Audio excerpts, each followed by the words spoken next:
හැමෝටම සුබ දවසක්. මම මේ පළවෙනි වීඩියෝ එක දාන්නේ ඔයගොල්ලන්ගේ 2026 එක්සෑම් එකට හරියටම දවස් 10ක් විතර තියෙද්දි මම ඔයගොල්ලන්ට රචනා ප්‍රශ්න ගෙස් කරලා දෙන සීරීස් එකේ පළවෙනි වීඩියෝ එක විදිහට.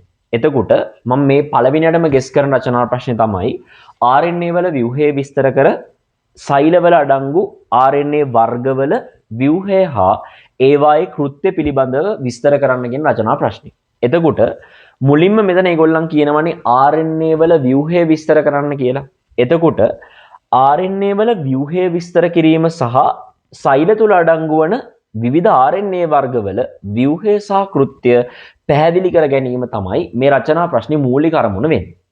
එතකොට මේක ඉගෙනුම් ඵලයක් විදිහට අපිට දීලා තියෙනවා රිසෝස් බුක් එකේ RNA වල ව්‍යුහය විස්තර කිරීම සහ සෛල තුල අඩංගු වන RNA වර්ග ඒවායේ කෘත්‍ය සමග පැහැදිලි කරන්න කියන ඉගෙනුම් ඵලයට අදාළ තමයි මේ රචනා ප්‍රශ්නේ හදලා තියෙන්නේ. එතකොට මේකේදී මේ රචනා ප්‍රශ්නේ සීමාව මුලින් තේරුම් ගන්න මුලින්ම ඔයා අතින් විස්තර වෙන්න ඕනි RNA වල ව්‍යුහය මොන වගේද කියන කාරණාව. ඒතර RNA වල ව්‍යුහය විස්තර කරද්දී ඔයා අතින් ලියවෙන්න ඕනි පළවෙනි පොයින්ට් එක තමයි RNA කියන්නේ නියුක්ලික් අම්ල වර්ගයක් කියන එක. නියුක්ලික් අම්ල වර්ගයක් කියන එක. හරි? නියුක්ලික් අම්ල වර්ගයකි. හරි? ඕක තමයි මම බලාපොරොත්තු වෙන පළවෙනි පොයින්ට් එක. ඔයා ඉස්සෙල්ලාම දැනගෙන ඉන්න ඕනේ RNA කියන්නේ න්‍යෂ්ටික අම්ලයක්. එහෙම නැත්නම් නියුක්ලික් අම්ලයක් කියන කාරණේ. ඊට පස්සේ ඔයා අතින් ලියවෙන්න ඕනේ දෙවෙනි පොයින්ට් එක තමයි මේ නියුක්ලික් අම්ලය හැදිලා තියෙන තැනුම් මේකකේ මොකක්ද කියන එක. RNA තැනිලා තියෙන්නේ රයිබෝනියුක්ලියෝටයිඩ්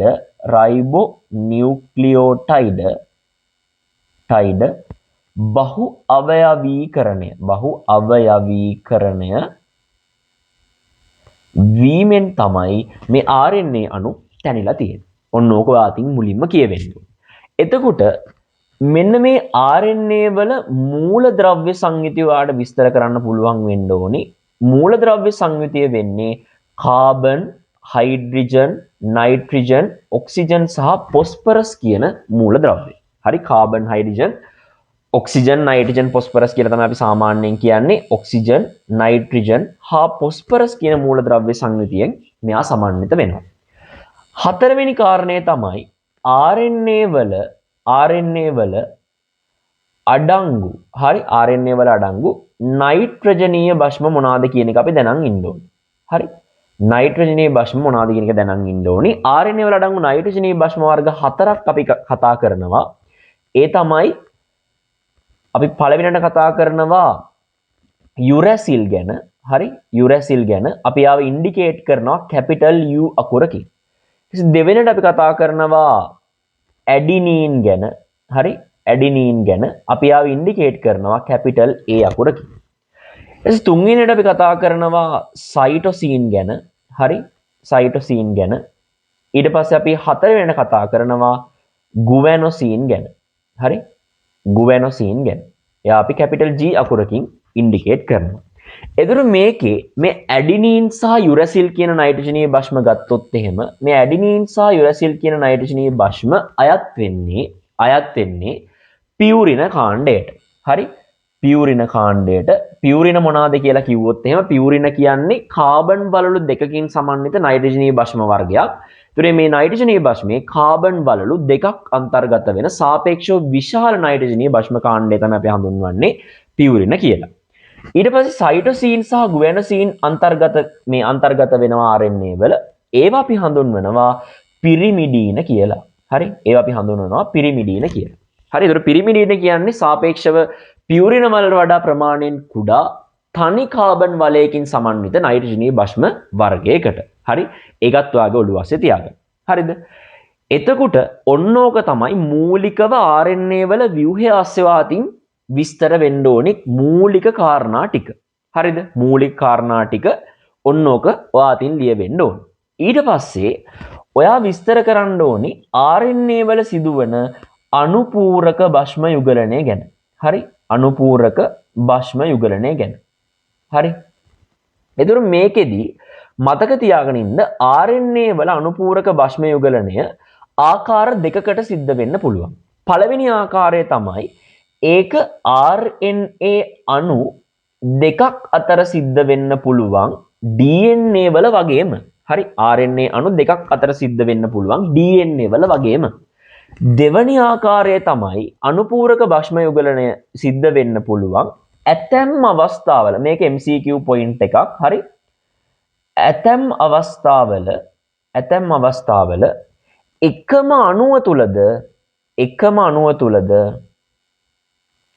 අණුව තුලද අනුපූරක භෂ්ම යුගලනය කියන එක සිද්ධ වෙන්න පුළුවන්. එතකොට මේ RNA වල අනුපූරක භෂ්ම යුගලනය වෙන්නේ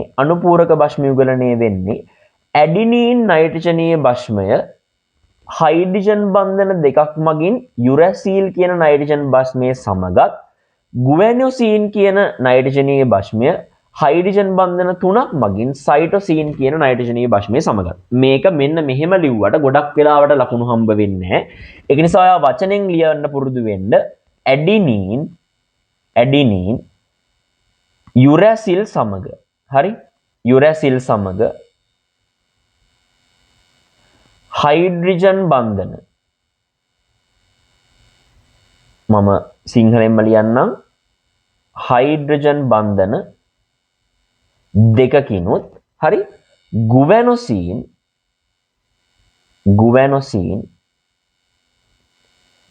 සයිටොසීන් සමග. හරි, සයිටොසීන් සමග හයිඩ්‍රජන් බන්ධන තුනකිනුත් යුගලනයට ලක් වෙනවා. අපි මේකට කියන අනුපූරක භෂ්ම යුගලනය කියලා. හරිද? අන්න ඕක හොඳටම මතක තියාගන්න. මේ විදිහට අනුපූරක භෂ්ම යුගලනය සිද්ධ වෙන නිසා, හරි, අනුපූරක භෂ්ම යුගලනය නිසා,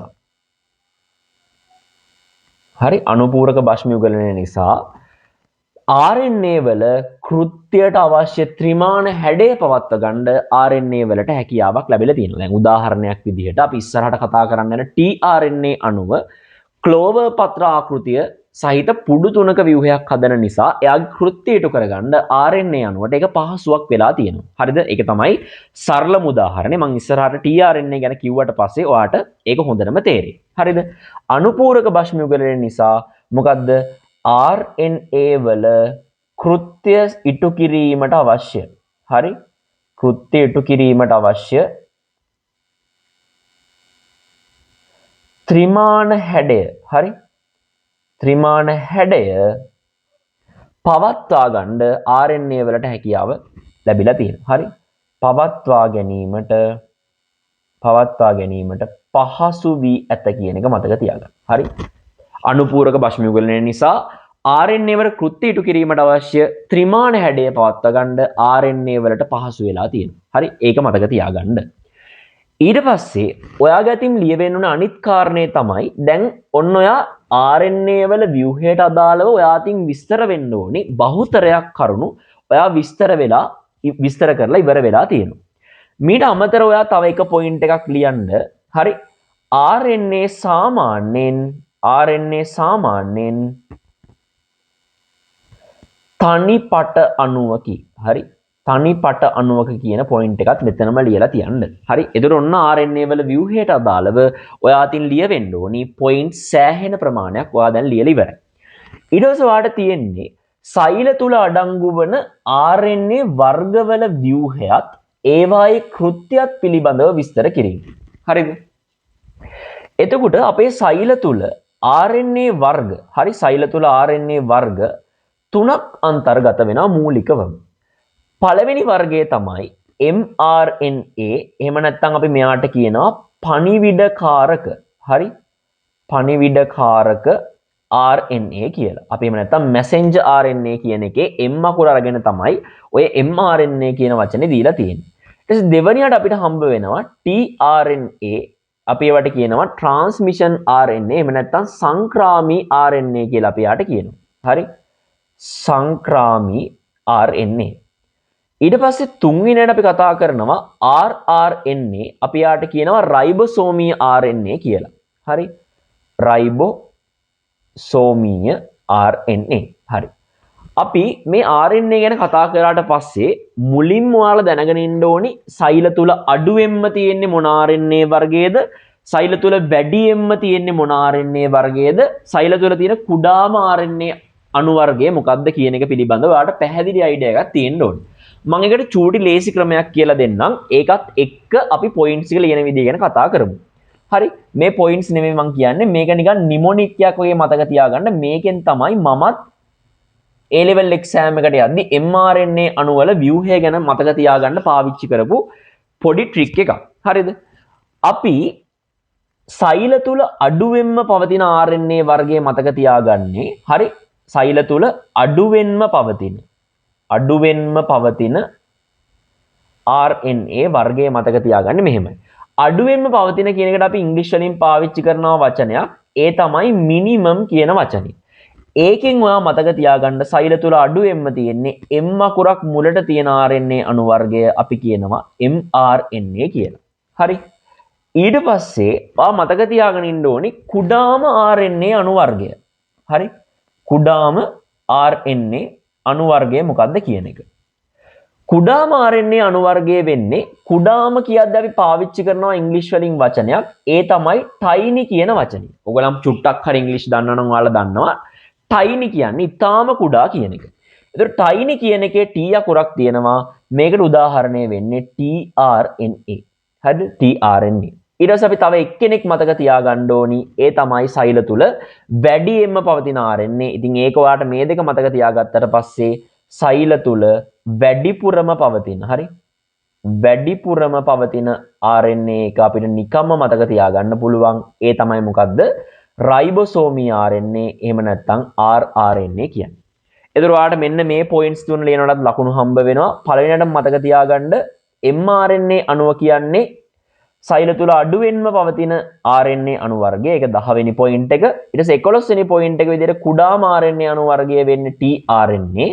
12 වෙනි පොයින්ට් එක විදිහට අපිට ලියන්න පුළුවන් වැඩිපුරම පවතින RNA වර්ගය තමයි මොනවා කියලාද? rRNA. හරිද? ඊට පස්සේ අපි වෙන වෙනම mRNA, tRNA සහ rRNA වල ව්‍යුහය ඒවා කොච්චරක් තියෙනවද සහ ඒවයි කෘත්‍ය පිළිබඳව අපි පැහැදිලි කරන්න ඕනේ. හරිද? ඒතර පළවෙනියට මේ කතා කරන්නේ mRNA ගැන. හරි mRNA ගැන. හරිද? දැන් ඇයි මෙයා සාපේක්ෂව අඩුවෙන් තියෙන්නේ කියන එක චුට්ටක් කල්පනා කරලා බලමුකෝ. අපි mRNA අණුවක් හදන්නේ අපිට පොලිපෙප්ටයිඩයක් සංශ්ලේෂණය කර ගැනීමේ අවශ්‍යතාවක් ආවොත් එහෙම ඒ අවශ්‍යතාවයට අනුව තමයි අපි මොකක් කරන්නේද? mRNA අණු නිපදවන්නේ DNA වල ගබඩා වෙලා තියෙන තොරතුරු වලට අනුකූලව. අපි මේ ක්‍රියාවලියට කියනවා ප්‍රතිලේඛන ක්‍රියාවලිය කියලා. එතකොට ප්‍රතිලේඛන ක්‍රියාවලියේ ප්‍රතිඵලයක් විදිහට තමයි අපිට mRNA අණුවක් හැදෙන්නේ.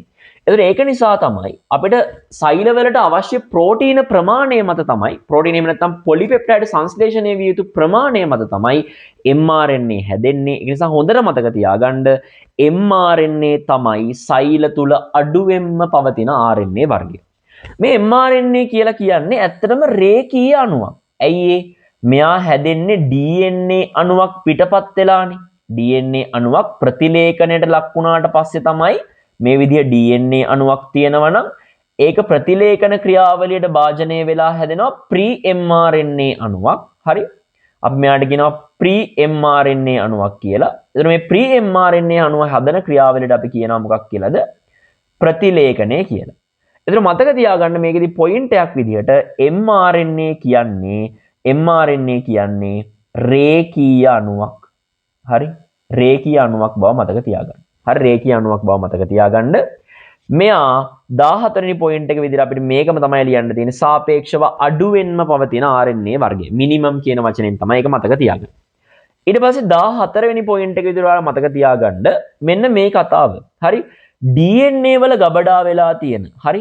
DNA වල ගබඩා වී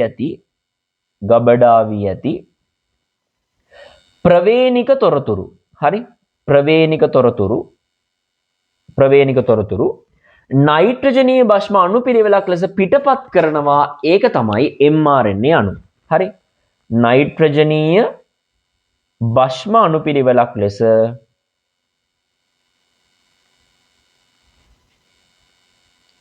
පිටපත් කිරීම. හරි. ඕක තමයි පළවෙනි කෘත්‍ය ඇත්තටම mRNA වල. ඊට පස්සේ 15 වෙනි පොයින්ට් එක නැත්තම් mRNA වල දෙවෙනි කෘත්‍ය ඒ තමයි ඒගොල්ලන් තමයි න්‍යෂ්ටි ප්ලාස්මයේ සිට ප්‍රෝටීන සංශ්ලේෂණය සිදුවන ස්ථානය වන රයිබෝසෝමයේ වෙත න්‍යෂ්ටික සිදුරු හරහා ප්‍රවේණික තොරතුරු පරිවහනය කරන්න. ඒකත් ලියා ගන්න. න්‍යෂ්ටි ප්ලාස්මයේ සිට ප්‍රෝටීන සංශ්ලේෂණය එහෙම නැත්නම් අපි කියමු පොලිපෙප්ටයිඩ් සංශ්ලේෂණය කියලා. ඇත්තටම පොලිපෙප්ටයිඩ් සංශ්ලේෂණය තමයි හරියම වචනේ.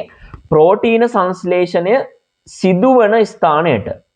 හරි? සිදුවන ස්ථානයට අපි එහෙම නැත්නම් එතෙන්ද කියනවා මෙතන සංශ්ලේෂණය කියලා මම ලියන්නම්. සිදුවන ස්ථානයට එහෙම නැත්නම් අපිට කියනවා රයිබෝසෝමයේ වෙතට කියන්නත් පුළුවන්. හරි රයිබෝසෝමයේ වෙතට මොනවා පරිවහනය කරන එකද? ප්‍රවේණික තොරතුරු මොකක් හරහාද පරිවහනය කරන්නේ? න්‍යෂ්ටික ජිද්‍ර. හරි? න්‍යෂ්ටික ජිද්‍ර හරහා පරිවහනය. හරි? න්‍යෂ්ටික ජිද්‍ර හරහා පරිවහනය. ඔන්න ඔය දෙක තමයි 14 සහ 15 කියන දෙක තමයි අපි කතා කරන්නේ mRNA වල කෘත්‍ය විදිහට. හරි? mRNA වල කෘත්‍ය විදිහට. ඊට පස්සේ අපි කතා කරනවා tRNA අණුව ගැන. මේ tRNA අණුව ගත්තොත් එහෙම tRNA අණුවත් රේඛීය ව්‍යුහයක්. හරි? රේඛීය ව්‍යුහයක් දරන අණුවක්.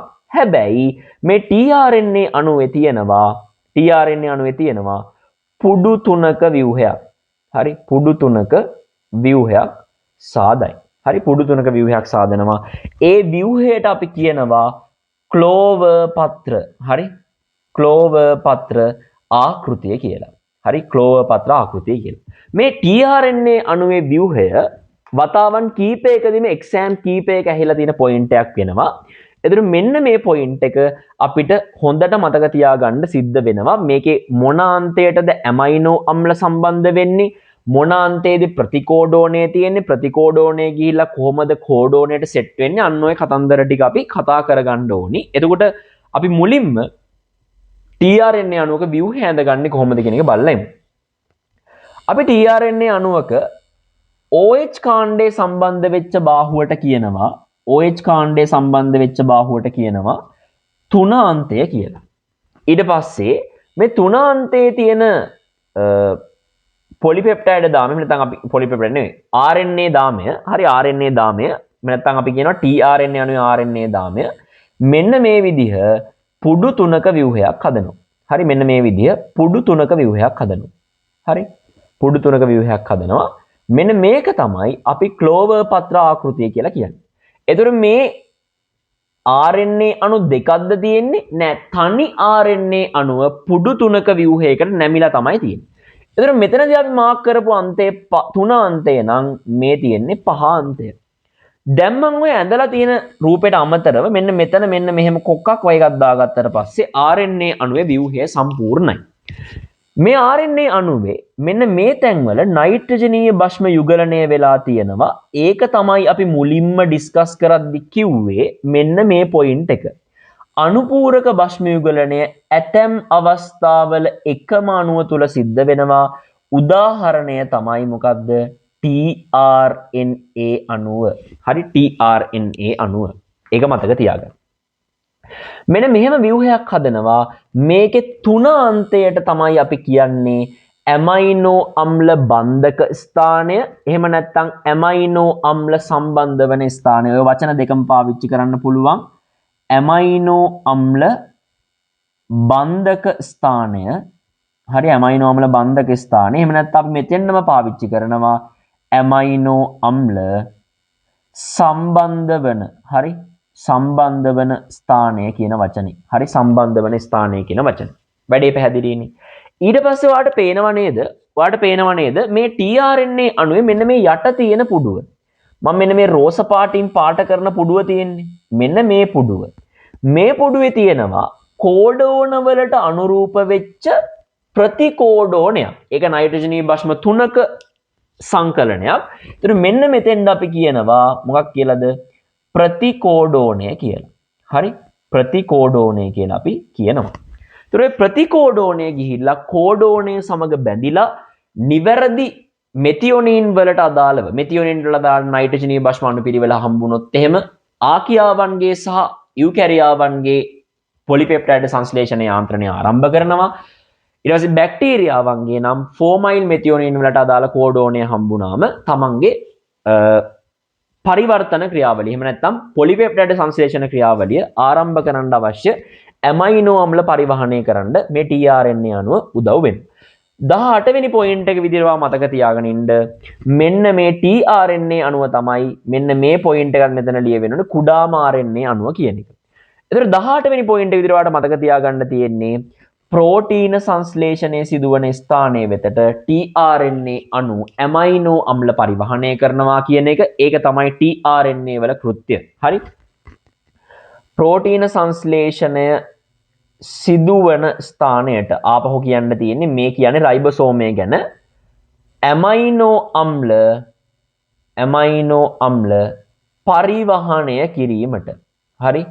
පරිවහනය කිරීමට තමයි අපි මොකක් උදව් කරගන්නේද tRNA අණුව උදව් කරගන්නේ. ඒතර මේ tRNA අණුවේ ව්‍යුහය විස්තර කරගත්තට පස්සේ අපිට තේරෙනවා මේ ඇමයිනෝ අම්ල බන්ධක ස්ථානයට ඇමයිනෝ අම්ල අණුවක් බන්ධගෙන එයා ගෙනල්ලා තියෙනවා කෝඩෝනය ගාවින් ඒකෙන් පොලිපෙප්ටයිඩ් සංශ්ලේෂණය සිද්ධ වෙගෙන යනවා. හරි. ඊට මේකෙදි අපි 19 වෙනි පොයින්ට් එක විදිහට කතා කරන්නේ ඇත්තටම rRNA අණුවේ ව්‍යුහය පිළිබඳව. මම කලින්ම මේකේ පොයින්ට් එකක් කියලා දිනවා. මෙයා තමයි සෛල තුල මොකද්ද? සෛල තුල වැඩිපුරම පවතින. හරි. බහුලවම පවතින. එහෙම නැත්නම් වැඩිපුරම වලට වඩා බහුලම RNA වර්ගය වෙන්නේ rRNA. මෙයාට තියෙන අනිත් දෙන්නටම නැති ව්‍යුහයක්. අපි කියනවා යාට තියෙන ව්‍යුහයට සංකීර්ණ අක්‍රමවත් ව්‍යුහයක් තමයි මෙයාට තියෙන්නේ කියලා. හරි. අක්‍රමවත් ව්‍යුහයක් තමයි මෙයාට තියෙන්නේ කියලා අපි කතා කරනවා. හරිද? මේ සංකීර්ණ අක්‍රමවත් ව්‍යුහයක් දරන rRNA කරන්නේ පොලිපෙප්ටයිඩ් සංශ්ලේෂණය සඳහා අවශ්‍ය ස්ථාන සැපයීම. හරි. පොලිපෙප්ටයිඩ් සංශ්ලේෂණයට අවශ්‍ය වන ස්ථාන සැපයීම. හරි. ස්ථාන සැපයීම. මේ නොකියා කියන්නේ ඔයා දන්නව නේද? රයිබෝසෝම හැදිලා තියෙන්නේ rRNA අණුවකට. හරි. rRNA අණුවකට මොනව සම්බන්ධ වෙලාද? rRNA අණුවකට සම්බන්ධ වෙනවා ප්‍රෝටීන. හරි. rRNA අණුවකට සම්බන්ධ වෙනවා ප්‍රෝටීන. මෙන්න මේ දෙකේ සමෝදානිත සංකලනයට තමයි අපි කියන්නේ රයිබෝසෝමයක්. එහෙම නැත්නම් ප්‍රෝටීන සංශ්ලේෂණය සිදුවෙන ස්ථානය කියලා අපි කියන්නේ රයිබෝසෝමයටම. ඒතර සංකීර්ණ අක්‍රමවත් ව්‍යුහයක් දරන rRNA සහ ප්‍රෝටීන එකිනෙක සමෝදානය වීමෙන් තමයි රයිබෝසෝම හැදිලා තියෙන්නේ. එතකොට පොලිපෙප්ටයිඩ් සංශ්ලේෂණය සඳහා අවශ්‍ය ස්ථාන සැපයීම කියන්නේ මෙයා නොකියා කියන්නේ RNA රයිබෝසෝම තැනීමට දායක වෙනවා කියන කාරණේම තමයි. හරි. ඔන්න ඔය ටික විස්තර කරාට පස්සේ අපේ පළවෙනි රචනා ප්‍රශ්න ඩිස්කෂන් එක මෙතනින් ඉවර වෙනවා. RNA වල ව්‍යුහය විස්තර කරලා සෛලවල අඩංගු RNA වර්ගවල ව්‍යුහය සහ ඒවායේ කෘත්‍ය පැහැදිලි කිරීම. ආපහු සමරයිස් කරොත් ඔයා ඉස්සෙල්ලාම විස්තර කරන්න ඕනේ RNA වල ව්‍යුහය මොන වගේද කියන එක. ඊට පස්සේ එක එක mRNA, tRNA සහ rRNA කියන RNA වර්ගවල ව්‍යුහය සහ කෘත්‍ය පිළිබඳවට පැහැදිලි අයිඩියා එකක් තියෙන්න ඕනේ. ඒක විස්තර කිරීමේ හැකියාව තියෙන්න ඕනේ. සාමාන්‍යයෙන් මේක හම්බ වෙන්නේ ඔයාලට 5A කොටස විදියට. හරි. එතකොට අපි ඩිස්කෂන් එක මෙතනින් ඉවර කරනවා පළවෙනි රචනා ප්‍රශ්නේ. අපි දෙවෙනි රචනා ප්‍රශ්නෙත් එක්ක ඊළඟ වීඩියෝ එකකින් හම්බ වෙමු.